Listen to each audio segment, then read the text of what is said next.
Welcome to McPlum, simple solutions served daily. You begin by seating the fly and trimming the tag end to about 3-4 mm so nothing bulky interferes.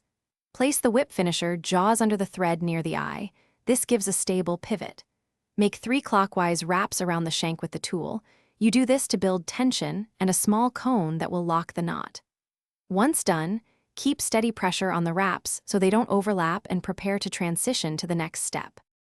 Now rotate the whip finisher so the tool captures a small loop of thread. This is how you lock the wraps. Maintain even tension and make 3 to 4 finishing turns while sliding the captured loop gradually toward the eye.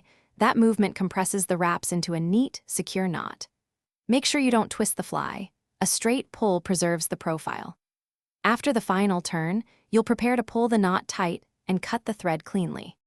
To finish, pull the whip finisher away smoothly so the knot seats against the eye, then cut the thread about 1-2 mm from the knot for a tidy head.